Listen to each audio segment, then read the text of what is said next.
Hey everyone, welcome to the Redmen TV and your latest Liverpool news update. My name is Dan Clubb, as you can see on the screen. I'm joined by Steve Hoare, as you can also see on the screen. And first and foremost, Steve, how are you doing, mate? You okay? I am great, Dan. Thanks for asking. No problem at all. Yeah, I'm sound, mate. Yeah, I'm sound. Hopefully the same applies to everybody in the chat. Feel free to get involved. Say hi. Lee Guy has done that. And he's also followed it up with always late. Yeah, that's kind of us a little bit, I think. Yeah, is that fair? I don't think this was our fault today. No? You blame anyone in particular? Whoever didn't charge the laptop. Fair enough. Yeah, absolutely fair enough. Yeah.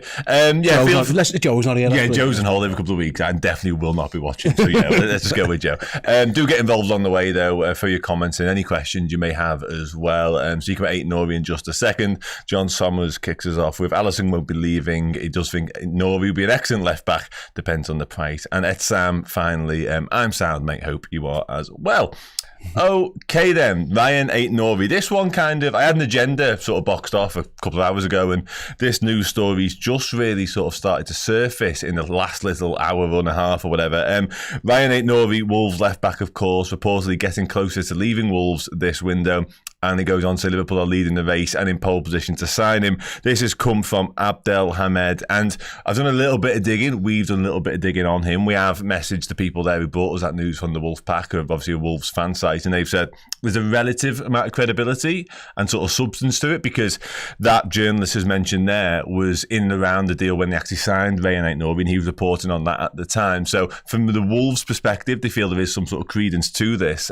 Steve, in terms of the link itself, then obviously a left back, very versatile left back. We'll look into him in more detail in a moment. But Liverpool's left back position, do you think this is an area we need to be looking at? And also that player, we've been keen on him for a while, it feels like. His name's been bandied about a lot, hasn't it? Again, go back to the journalist. I wasn't aware of him, but like I say, you did your digging, spoke to the Wolves guys. He's actually interviewed Ait-Nouri in the past, hasn't he? So he's got a relationship with him. I think we've reached out to him as well, see what we can find out. But yeah, listen, I've been under the assumption that Liverpool are going to sign a centre-back this year, because as it stands, I've just been counting in my head that Joe Gomez is now like a full-back. If the option isn't, maybe if Liverpool do go and sign a left-back like Ait-Nouri, maybe that means they let Kimmich go, and then they use Joe Gomez as a centre-back. So your left-back options, you've got Robbo and Ait-Nouri, and then a bit of Gomez if you need them. Right-back, you've got Trent and Conor Bradley with a bit of Gomez. You know what I mean? So Gomez is almost like covering a few different areas. Yeah. Maybe that's the way Liverpool are going to look at it, in that, you know, the Lenny Yoro deal. I spoke to Paul Gore yesterday, and he was saying, like, you know, that isn't Liverpool just after the centre-back. They just think he's that good, and there's a deal to be done. So I could see a world, absolutely, where Liverpool stick with the 4 centre-half options they've got, which includes Joe Gomez, of course, and then have Ait-Nouri, and this means he's a very good player. Yeah, he most definitely is, yeah. On him, a little bit more detail now, before they've asked the question about the Cricket World Cup. I mean, they've asked me specifically, but I feel like you could definitely have a say on this as well. I cannot look past India. Any thoughts? Who do you think's going to win the Cricket World Cup? This would age very badly. Just for the here and now, as of South Africa. Oh, okay, interesting. So after they demolished Afghanistan overnight. Okay, interesting. Ait-Nouri then, a little bit more detail on him. He is currently, let me just get it, 23 years of age. God, he feels like he's older than that. He's been around for a while. 33 games in the Premier League last season, 2 goals, 1 assist. I mean, not outstanding numbers, it's fair to say. But you can see there sort of the positions he played in, predominantly on the left-hand side, of course. Far more advanced than usual. They use wing-backs, don't they, in the most part of Gary O'Neill's side. And he's played a little bit in those 2 positions as well. So I guess sort of profile-wise, it is that left-sided defender, potentially even left winger at times as well in Ait-Nouri. But from a Wolves point of view, obviously, we've done a little bit of digging that we spoke about, and they're on the brink of signing a striker and paying quite a hefty fee for the striker as well. They did also say they will be looking to replace Ait-Nouri if he goes, because they will need some more left-back cover. But do you think price-wise, because I found this, and this is another report on the Ait-Nouri stuff, and it says there Wolves would want around 50 million for Rayan Aït-Nouri. I mean, that's a lot of money for a left back. Yeah, it is. It's a big. Again, it depends how good you think he is. If is their plan to get it for that money, Dan, he's got to start. He's got to be your first choice left back option. So therefore, what we're saying is Andy Robbo is now playing the Kostas Tsimikas rotational role. I don't know. Fine? No, I don't think so. Not for that money. No, I think Liverpool. And again, we don't know the budget, what they're working with, who's going, whatever. But I'm not sure for 50 million quid, that's where Liverpool we should be looking to spend 50 million quid. I'd rather keep Tsimikas and spend that 50 million pound elsewhere. Would that be a centre half then in that case? Because you mentioned the Gomez, and you're right to mention the Gomez stuff as well. But I think everybody still will look at the centre back. Would people be comfortable going into the season with Joe Gomez just being the additional centre half? I'm not sure. I think probably would actually. I mean, maybe it's hard to know, isn't it? The depends how good you think Costas is, how good you think Joe Gomez is as centre back as well. We haven't really seen either of those options. I thought Tsimikas had a good season up until he got injured, and then when he come back, he had a bit of a stinker when he got thrown into. But it was one game, and he missed the whole back end of the season. He wasn't even in the squad most of the time. Back end of the season. So it is a difficult one, but. Yeah.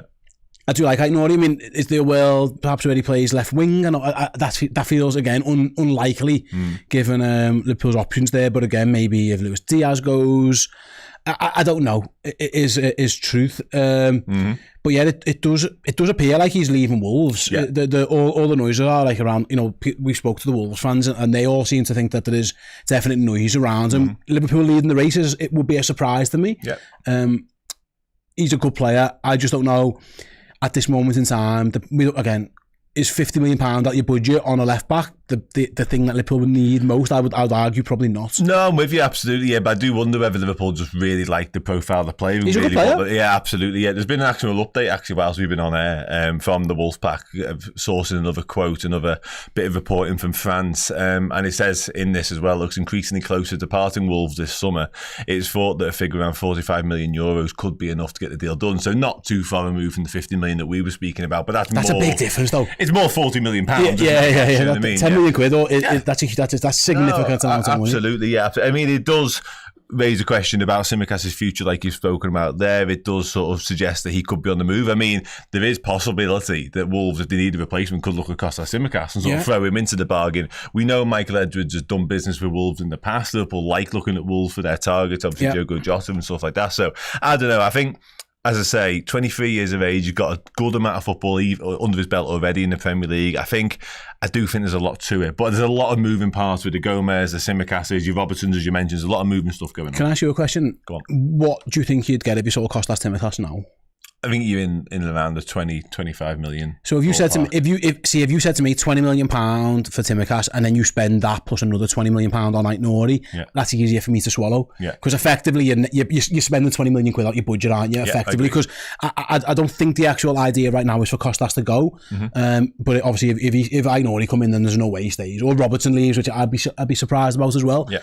I find that a bit more palatable to go, £20 million, Costas, see you later, and therefore you're not rinsing your budget elsewhere, because there's a couple of other positions I would quite like Liverpool to be signing players in. Left back was never sort of earmarked as a priority for me this summer, don't get me wrong, but having said that, when you look at the two options, and that's not to sort of undermine Andy Robertson in particular, but also Costas Tsimikas, I don't think it's out of the realms of possibility that we could make some improvements in the short term and most definitely the long term, because obviously Robertson's not in the twilight of his career, but he's not too far away from it either. We've had a lot out of Andy Robertson as well, it's fair to say, and as for Costas Tsimikas, he's a very attacking left back though, Danny. The profile is he's more attacking than Andy Robertson. I think say. So. Yeah. He's almost a winger. Yeah. So much of his better work is in the final third, and that's been true of Andy Robertson at times, but defensively he's always been solid. Absolutely. Yeah. With Ait-Nouri, you're right, it's very top heavy, if you like, you know what I mean, in terms of what he offers. What I would say as well, Dan, Andy Roberts' injury record has not been unblemished over the last year now. And that happens when you get to your 30s. Like, listen, some of it wasn't his fault. Yeah. He got a whack on the shoulder, didn't he, playing for Scotland, and that's kept him out for a long time.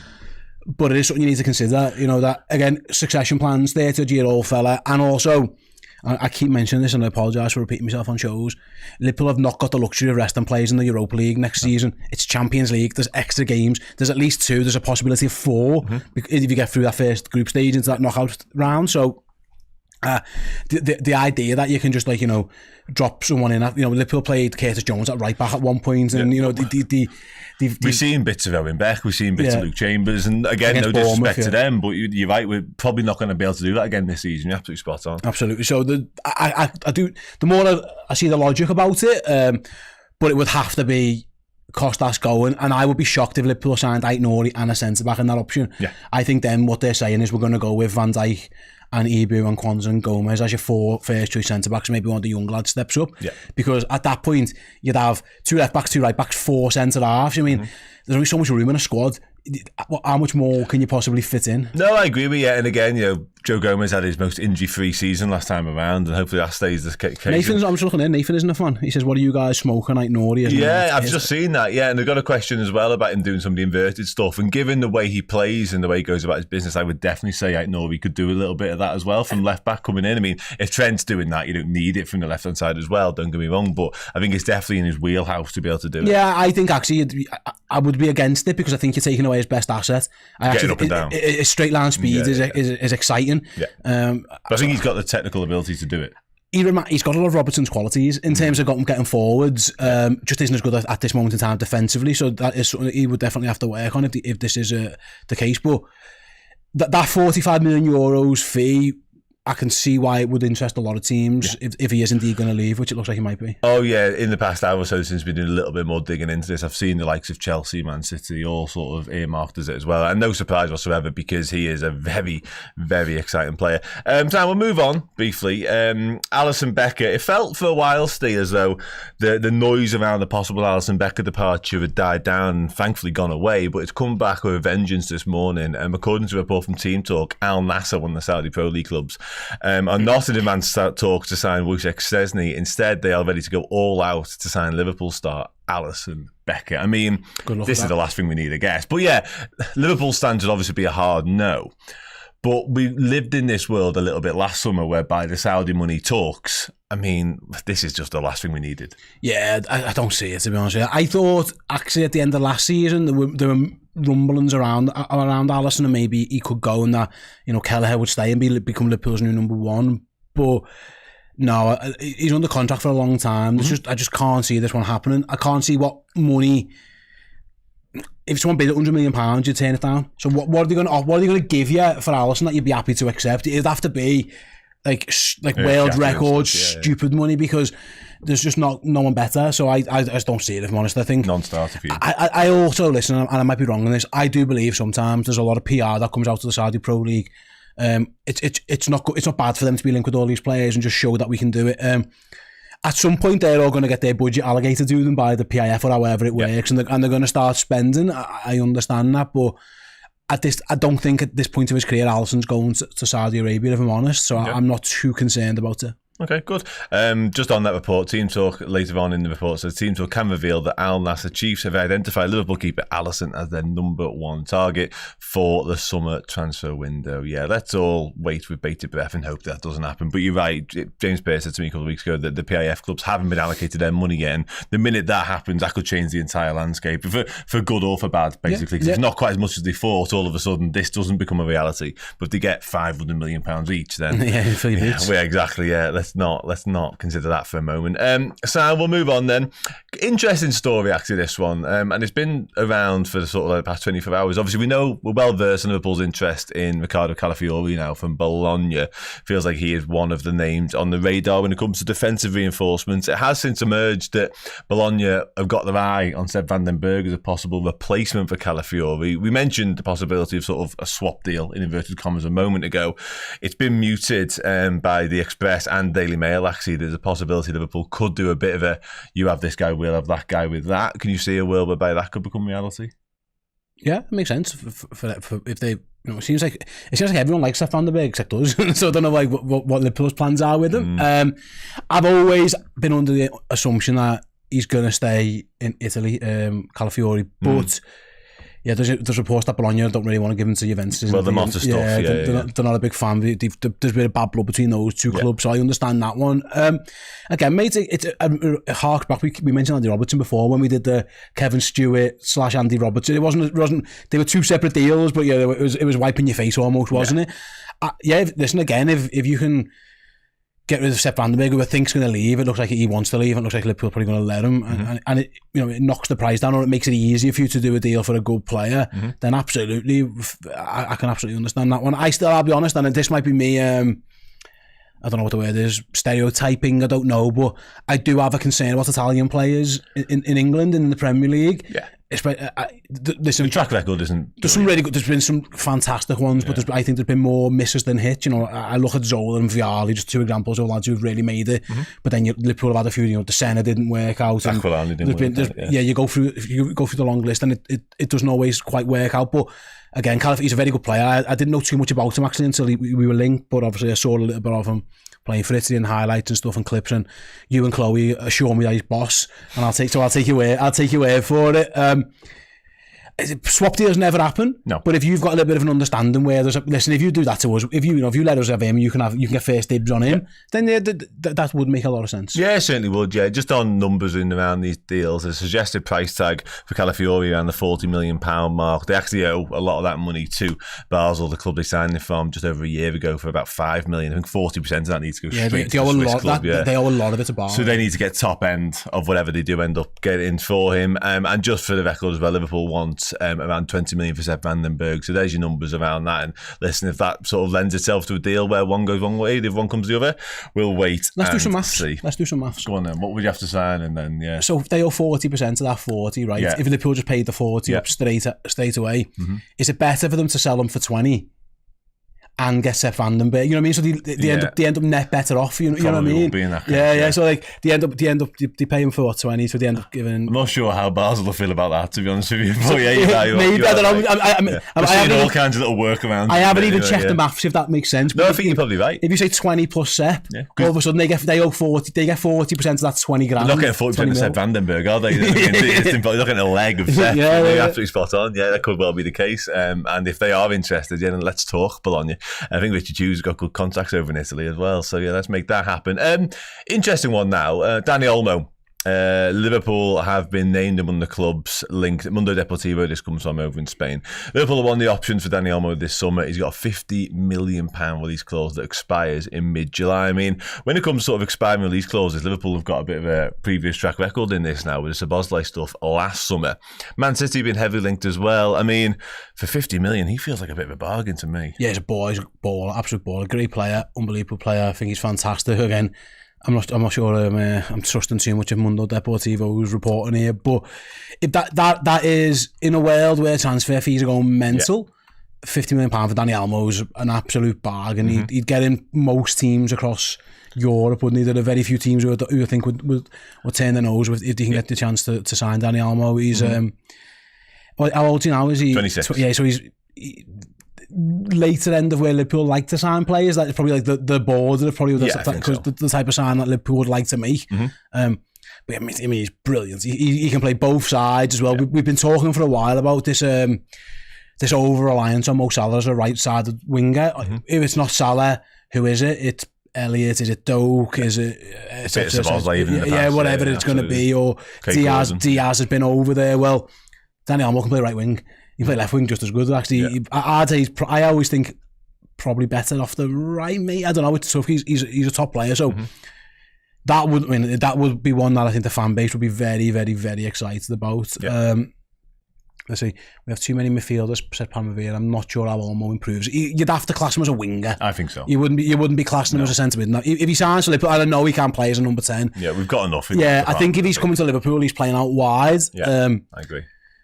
Yeah, fantastic player. He certainly is. It feels like his agent's trying to get this release clause out there now. Yeah. I mean, mid-July is when it expires. He could be in the Euros still. You know what I mean? How far is Spain going to go? Yeah, certainly the back end of it, you'd imagine. Somebody commented a moment ago, actually, here we go, Ganto says he can't get in the Spanish starting 11. I mean, I'm not sure how sort of negative a comment that is around. I mean, you look at the wingers, they've got obviously spent a lot of time with Nico Williams, and we know about Yamal's quality, albeit very, very young, of course. But they're a brilliant side, Spain. They're showing it once again. Yeah, listen, Cole Palmer doesn't play for England. He's still a baller. I mean, it's Trenton in England team. Yeah, don't worry too much about that. Yeah, no, absolutely. Yeah, just on his numbers from last season, then obviously at RB Leipzig at the moment, 25 appearances in all comps, 8 goals, 5 assists. I mean, I imagine he spent quite a bit of time injured there in that case, because that's not a lot of football he played. But as you mentioned there, left wing, right wing, you can do the lot. Just going to scroll down. Yeah, knee injury, and then I'm not even going to try and say that word. That is one hell of a word. See that?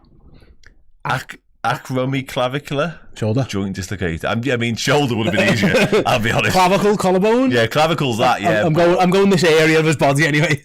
Wowzer. Okay, anyway, just Google it. I'm not googling that now. I've got more pressing matters. I'm not sure we have. We have. We've got more. Okay. Work it out for yourselves. Collarbone. It's definitely the collarbone. Yeah. But I mean, what on earth? AC joints. That's how you say it. AC joints. Supernova. That feels easier. Why did we say that? That feels easier to me. Okay. Transfer market just boosting their word count. Well, yeah, they'd have to be. Yeah. Ederson then. A name a few weeks ago, it felt like Liverpool, I mean, on the brink, on the verge is far too far-fetched, but Liverpool were hotly linked with Ederson Atalanta a little while ago. Immediately shot down by most reputable Liverpool journalists, it felt like. However, Fabrizio Romano is keeping that fire burning, and he said yesterday on his YouTube, let me just scroll down and get the exact quotes. There we go. He said it's a quiet situation, but he says the interest of Liverpool is true. When we had the rumours from Liverpool, it's true they appreciate their player. It's true that people from Liverpool were scouting Ederson due to the fantastic season he had, but at the moment Atalanta have not received any proposal from Liverpool. Now, interesting twist to this, I think, this week, Steve, is the fact that Wataru Endo himself has come out and said that we probably need some reinforcements in the sick position. I wonder if someone had a conversation with him to let him know that might be happening. Possibly, yeah. He referenced, or sort of, he made a note of mentioning Stefan Bajcetic and said we're not quite sure where he's going to be at in terms of his fitness and stuff like that. I guess the place to start with you is, do we definitely need to do business in this position? Yeah, for a good enough player. Like my stance has always been, you've got to get someone who's really, really good. Don't just settle again. Liverpool had to settle last summer, and I don't mean that disrespectfully to Endo, but we know he was like third option at best. Maybe might be more. So if they want to go and get themselves a baller, the thing with Ederson, I'm not sure he's just an out. Is he just a DM? He gets about, doesn't he? Like he's busy. He's actually got a bit Lavia-esque, I'd say. In terms of the just ball gets around. Yeah.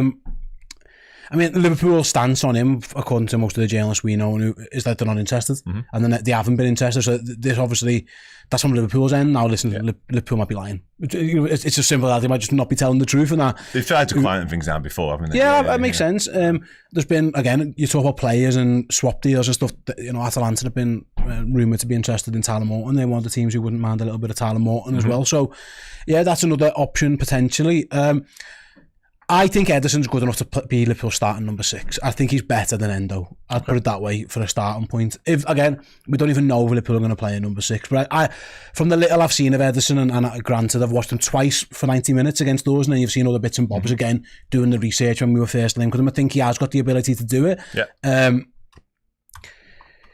I think that is a position where Liverpool have got a budget. A lot of it could go on a centre midfielder. I've thought it should be actually one midfielder, one defender, one forward to split it up, and then whatever else happens with Sales, and we'll cross them bridges when we get to them. Yeah. So yeah, I would think he's a very good option. It is interesting that Liverpool themselves are quiet and this one's aren't.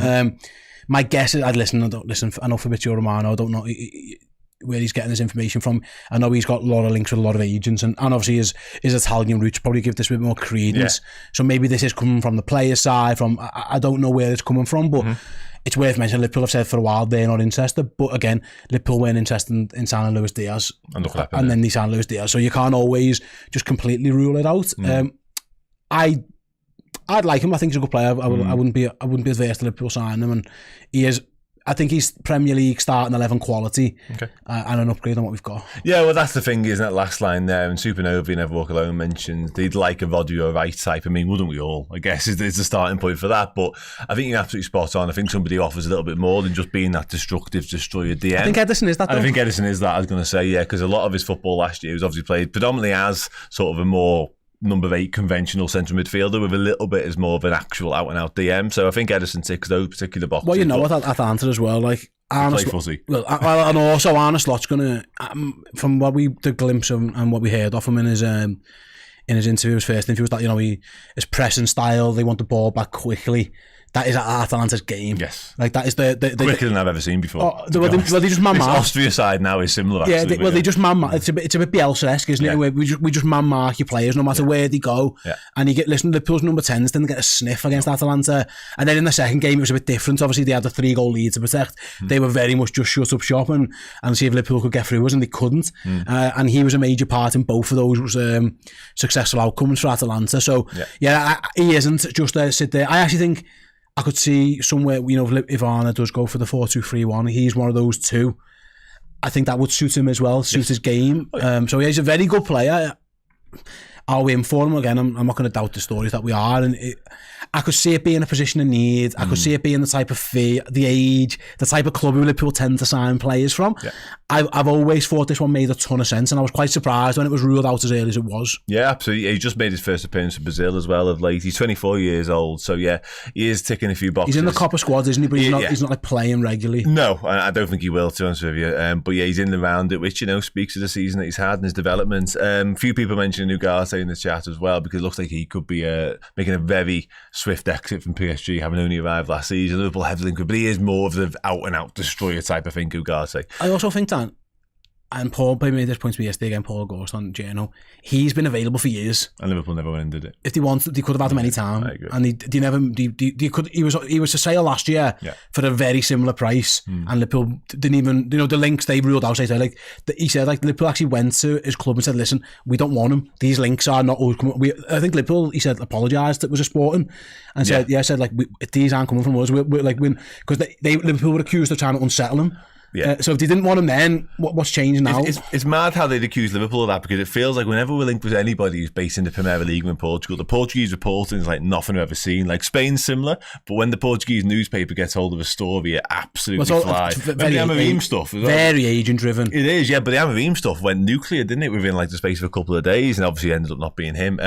Nathan Weiss asked about the Andre deal, and it's interesting actually, I've seen him linked once again to Fulham of late, and I think obviously the Copa Libertadores stuff and his decision around that meant Liverpool didn't sign him, but as mentioned by Ash, LFC Forever, it looks like Fulham are lining him up as a possible Palhinha replacement, if indeed he does. It's worth mentioning on that. Finally goes to Bayern. It's worth mentioning on that side of things. That was a completely different regime. Yes. The Andre stuff was under Jörg Schmadtke, Jürgen Klopp. Yeah. This is Michael Edwards, Richard Hughes, Arne Slot. Like, I wouldn't put too much. Like, it looked like Liverpool asked the question, didn't they? And we're given an answer on it. They might. But it feels like, again, he's another one. If Liverpool wanted him, they could have got him. Yeah. To be fair, it goes back. It works both ways with the Ugarte stuff. It was the previous regime who didn't want Ugarte. So you never know. It does. It's worth mentioning. It's a clean slate, essentially. Yeah. Nothing's off the table, but also in the same breath, whenever we say, and I've been guilty of it in the show, Liverpool have been linked to in the past, that doesn't exactly carry much water now, because these are different people. Yeah. Like the people that like this player might not like that player, and so on and so forth. Just finally, a story I know you're going to absolutely love. Once again, Joshua Kimmich's name has been linked to Liverpool, only in so much as Liverpool are amongst the clubs that Kimmich would actually sign for. Now, what I will say on this is it has developed quite a lot sort of in the past couple of days. It does feel as though he is going to leave Bayern Munich this summer now. Yeah. And I know there's loads of reasons why this doesn't make sense to Liverpool, but we are amongst ourselves, Man City, Arsenal, Real Madrid and Barcelona. So a very select few clubs that Kimmich would actually agree to play for. And not a bad world to be living in for Joshua Kimmich, of course, but do you see any possibility whatsoever of this becoming reality? Because I've given my 2 penny worth last week, and I would love this deal so much. Yeah, I think if you listen to those 5 teams and most likely to least likely to get them, I'd say Liverpool are probably nearer the bottom than the top. Okay. Probably just ahead of Barcelona. Yeah, because they've got no money. Can't afford anyone. Yeah, that might be the issue. Okay. Real Madrid, would he play? I mean, he is brilliant, don't get me wrong, but like they've invested a lot of money in their midfield. Yeah.